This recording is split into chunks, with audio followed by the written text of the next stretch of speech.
What's up, you guys? Today's video is about the 5 mistakes that most people make when they're buying their vacation rental homes. Let's not waste time and go to it. So the first mistake is emotional decision. I can just not tell you how many times a day I see this, guys. Ladies, when they're buying the certain property that they intend to put for the vacation rentals, it's just nuts how many times they make like a dumb mistakes, and they pretty much end up reselling that property, putting it back in the market because it not performs just because the decision was emotional. Say if you're going to the Big Bear area in California and buying the property there, and you don't compare nothing, you were buying it because you like it. That's the dumbest and worst thing you could do to yourself. Never ever let your emotions to take over your business, otherwise it will be just a total loss. Personally, I try to make emotionless decisions in the business because it is just safer, and I believe it's just the right thing to do. Now, of course, I'm not saying that you should be buying the properties that you don't like, but overall, that should be one of the last criterias when you're buying a vacation rental or any other rental, the factor of the likelihood. Second mistake I see a lot is that people are going towards main markets, New York, LA. Actually, both cities, I believe they banned short-term rentals. Now, LA, you can get a certain property rented by the owner partially, and it's only 6 months a year, which is pretty much the same as it would be the same if they would ban it. I don't know how they're going to solve the housing problem overall, and housing problem especially in upcoming Olympic Games, because there will be just flood of the tourists and there's not enough hotels. But California government is famous for having the problem and then thinking about solving it instead of trying to solve it before it happens. Which markets I prefer are most of the time suburb markets where there is a lack of hotels, where there are less hotels, and people still visit. Even the distant places, you could not imagine how many people keep visiting those places, because people have the birthdays, people have the weddings, people have someone passing away in their family, people have emergencies, they have houses burned and they need a replacement housing. Don't be lured by the main markets. Try to see what's around, especially in the areas that has less hotels. Third mistake I would say is going for the crazy prices. Understand that you would have to have the difference between what you pay monthly and what you are making on that side property. Currently, I have a property that one of my friends bought. I'm managing it for them, and the monthly payment is somewhere around 10K. Now, doesn't matter where you put that property, it's a 3-bedroom to 3-bathroom, it would not make more than 5-6K.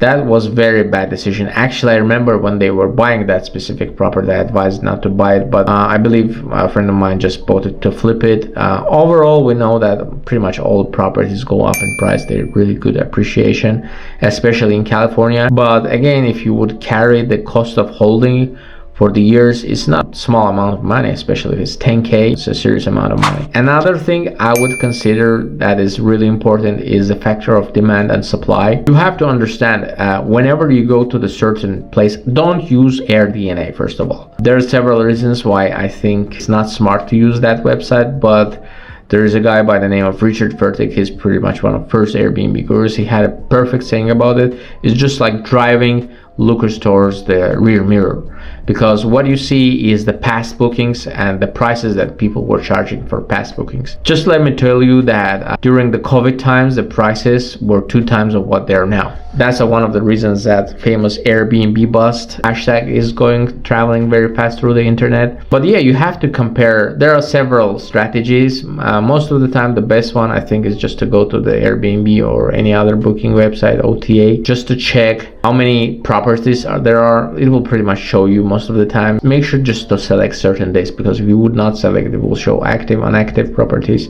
Or better, have someone who understands, who is specialized in short-term rentals. I do specialize in short-term rentals. I do specialize in corporate housing, and I'm a realtor, so I could help you guys. Just if you are really looking to purchase something like that, make sure to leave a comment, and my team will reach out to you. There is no charge. I will just give you a consultation for free. There are multiple ways you should be researching a certain market, and if there is more supply than demand, obviously that's not the best market to buy. If there is not enough supply, then those markets are obviously the best markets. Again, make sure to consider hotels too. Although you have to keep in mind that the clientele that goes to hotel is not always the same guys that are going to the Airbnbs. With Airbnbs, you would get mostly families, traveling professionals, people who wants to stay at home, not in a hotel. As opposed to hotel, you would probably get people who are coming to the convention, who are single, not married, no kids, they just want a new room to sleep, and that's pretty much it. And number 5 is the biggest mistake. I would say that people buy the properties and they don't think about the management side.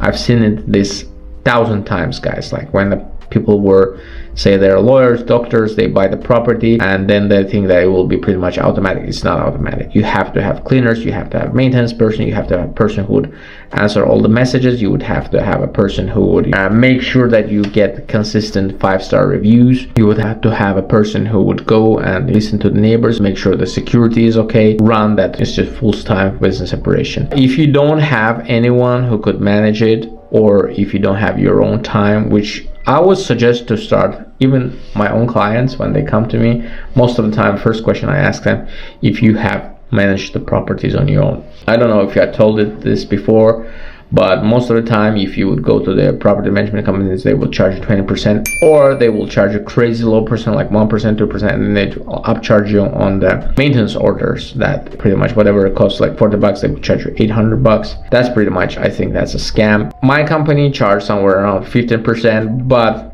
what we do is pretty much we guarantee you that you would be on the positive cash flow unless there would not be something crazy happening. Of course, if you got crazy mortgage, it was like a rate about 20%, and you expect to cash flow on that property, you would never cash flow on that property, my friend, unless you would sell it. But if you have a normal mortgage, if you have a good property, even like in distant areas, I know people having properties in Indiana, in some kind of cities that are on the border cities, border towns, they still cash flow. Again, you have to know what you're doing, guys. If you are really a noob, this is not the best time to get in the Airbnb business. It doesn't matter if you're doing arbitrage, which I know there are like tons of courses. Don't buy courses on that thing, guys. You can just learn everything for free on the YouTube. Currently, I'm involved in wholesaling. I'm trying to wholesale my first deal, and trust me, I didn't join any mastermind, I didn't join any course, I didn't buy anything. I just learned from the YouTube. Looks like we're going to do our first deal very soon, guys. That was 5 main mistakes people make when they're buying their short-term rentals. Again, in my opinion, it's better to start, because actually in some parts of the country, especially like in the bigger cities, in Miami, in Florida, in New York, in Los Angeles, in San Francisco, if you would buy an investment property, you wouldn't just not make a cash flow with current rent. Mortgage ratio is just impossible. However, you have to keep in mind that by the time will go by, the property would appreciate, it will go up in value, your mortgage payments would go down in price because the rates would go down, and you would be able to refinance. Most of the time you can also cash out, which is a smart thing to do if property really appreciated. And then it doesn't really matter how you would rent a property. For example, I had a property that had it was a duplex. We had a monthly payment of somewhere around $3,000. I refinanced it after COVID. I actually cashed out the property. I got it for free. There's a video about that on my channel, you can watch it. And then the mortgage payment also fell to somewhere around $2,300. Now if I would rent it on a traditional long-term rental, I would still be in the positive cash flow with that property. I just choose not to do that. Short-term rentals, I can make about 4 times what I would make with traditional rentals. Anyway, if you like this video, please make sure to put the like button. If you guys would not subscribe and keep watching my videos, I will find you. Trust me. Have a good one.